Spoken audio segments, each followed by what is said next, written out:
we're going to talk about what's pretty much everyone's favorite topic, relationship.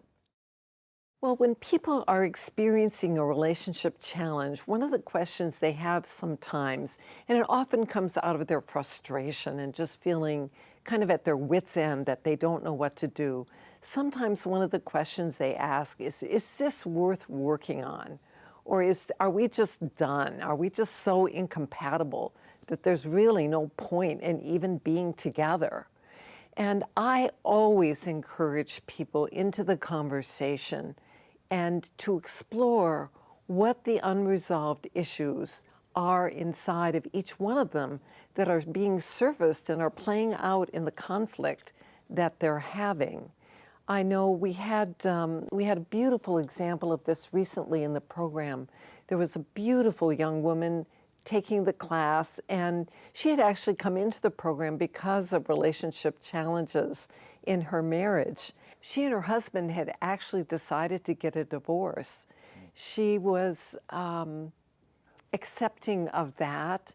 However, she was in the program and she was really working with the principles and practices. And she made up her mind that she was going to show up in her loving. She was going to use what was going on in the relationship as a tremendous opportunity for growth and healing. And she very consistently chose to be loving and to be kind, to demonstrate her caring for her husband, for the children, for their family and their home. And it was beautiful. The two of them had decided actually they were going to get a divorce. But some months later, she shared with me that the evening that they had decided they were going to tell their children they would get divorced, her husband said to her, "Let's not tell them today. Let's not tell them tonight." And she agreed. And the next night, he said, "Let's not tell the kids tonight."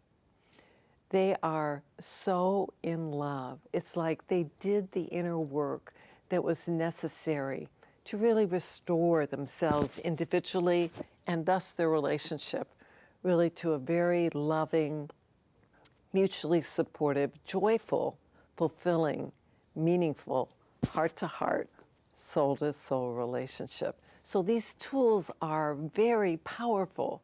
Sometimes one of the things we'll find is that couples are in a place of apathy, where there just is no longer really juice. It seems like whatever drew them together in the first place is really no longer present.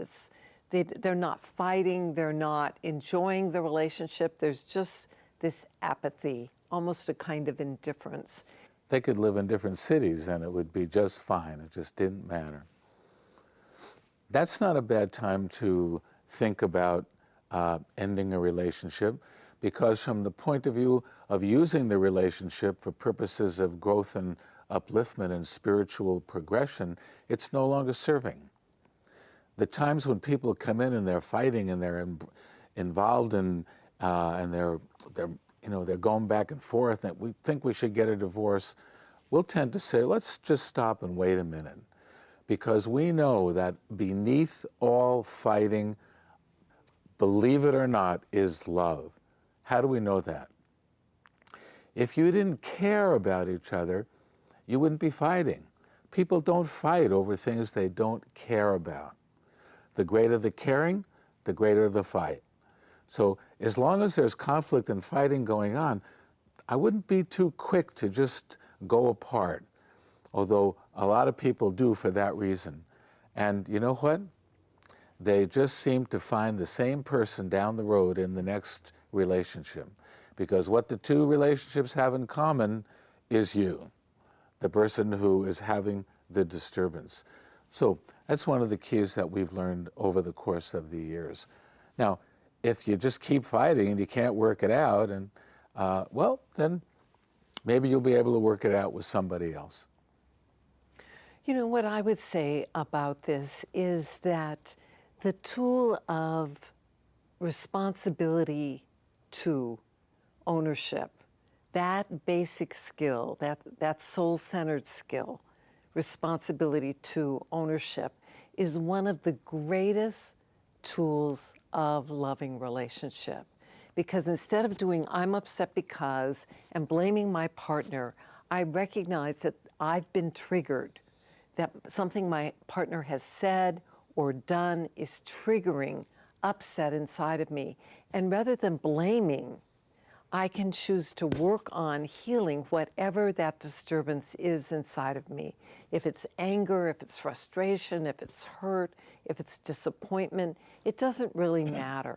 That I can be compassionate with myself, that I can begin to identify what the beliefs are that I hold inside my consciousness. What are the limiting interpretations of reality? Learning those tools transform consciousness, they transform life, and they transform relationship. To the degree that you start using these principles and practices, your relationship will change. And I don't care who you're in a relationship with, it can be the same person or someone else, your relationship will change. How can I make that statement? Because you'll show up differently in that relationship than you did before. You'll know better than to blame the other person. You'll be looking for that way that you can use the relationship in order to heal the unresolved issues inside yourself. I can't begin to tell you the changes we've seen along those lines in the years that we've been doing this work. And we love to see couples do this work together. It is really such an extraordinary opportunity and blessing. In Course 2, we share the soul-centered skills of seeing the loving essence and heart-centered listening. If couples begin to practice those two skills with each other, really learning how to listen from their heart, to really give their partner their undivided attention, and also to perception check, to make sure that they are really understanding what their partner is sharing with them. My goodness, a lot of conflicts and misunderstandings get cleared up. You know, and life is so busy. It happens in such an accelerated kind of way. And often, because of all the responsibilities that people have, it's like they can start operating on automatic in the relationship, really rather than being present to the loving and the cherishing and the appreciation of their partner, and practicing things like seeing the loving essence and heart-centered listening. From my point of view, what they do is they help restore people to the experience of the loving that drew them together in the first place. It's always there.